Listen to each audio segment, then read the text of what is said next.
What's up guys, it is Corey from SuperKamiGuru9000 and welcome to my review of Bleach, chapter 510. So guys, it seems like the last couple chapters we've just been sort of strung along to believe that this whole time that Yamamoto's been being a badass and fighting against Yhwach and frankly just making him look like a little bit of bitch. A lot of fans have been speculating that maybe it was another one of the Quincy who has the ability to transform into someone else, and it seems like that is the case this week. We got to see in the end of last week's chapter that Yhwach got cut down and almost a little too easily. And in this week's chapter, it actually opened up with these brand new characters, Lloyd and Royd. And it seemed so strange at first, the way the manga actually opened up. I didn't even think it was Bleach at first. But eventually we learned that these are some Stern Ritter, Lloyd and Royd. And apparently I'm kind of confused about how that works. They explain that they're able to copy the powers of people and like their minds and stuff and all that stuff. But really what happened here, this guy was just posing as Yhwach this entire time. And basically Yamamoto's just been fighting against nothing this entire time because he took this guy out really easily.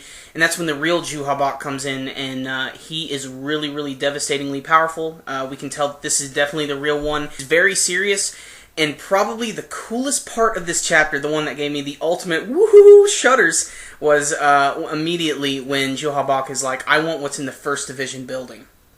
And that's when we finally realize he wants to talk to Sosuke Aizen, and we even see this nice little shot of Sosuke just sitting in his chair, you know, all tied up, still smiling like the asshole that he is. We learned that Yhwach actually wanted Aizen to join his army, but Aizen being the guy he is, he didn't really want to do it. But still, Yhwach has some other stuff up his sleeve.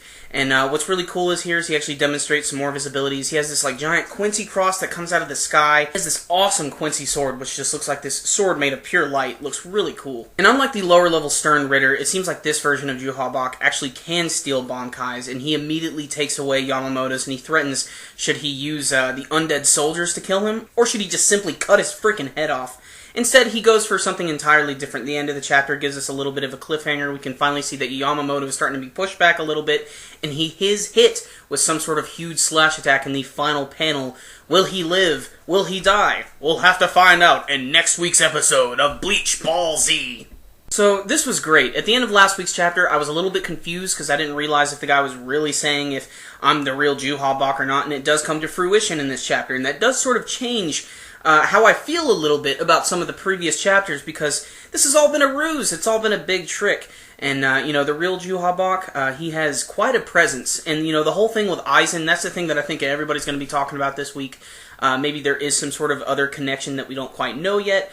But the Lloyd and Royd guys, I really think it's interesting that they've introduced so many Stern Ritter characters just to have them immediately killed and thrown away, because frankly, a lot of them have some really cool abilities. But this week's chapter definitely showed that Yamamoto, as cool as he may be, we all sort of knew there was going to be some sort of ruse, some sort of trick, some sort of stupid Quincy ability. And there was, but you know what? It was another really good chapter. Yhwach is quite a presence. He's so evil. He doesn't even care about Aizen, you know. He talks about Aizen like he's nothing. So I think that is a pretty big deal. And just the fact that he just wants him to be just a part of his army really, I think, speaks volumes for his power. Now, the biggest question this week, is Yamamoto going to be killed? And I think so. I think this is just the first step towards his death. I think it's important that his character dies.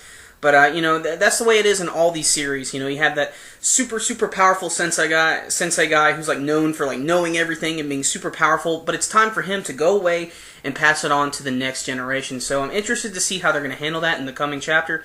But this chapter was great. Really, really good artwork. The big shock was really surprising to me. And I loved seeing that he at least mentioned Aizen. So that's some cool stuff.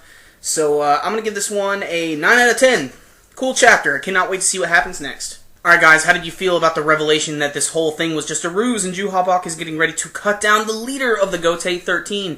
You can let me know in your comments below. And remember guys, as always, if you like this video, make sure and give it a thumbs up. Also, if you guys just want to watch something a little bit different, check out the annotations up top. I just did a review of the brand new Teenage Mutant Ninja Turtles cartoon that just started airing on Nickelodeon. I think it's a pretty cool show. If you guys are interested in it, make sure and check it out right up top. Alright guys, that concludes this review today. SuperKamiGuru9000, out.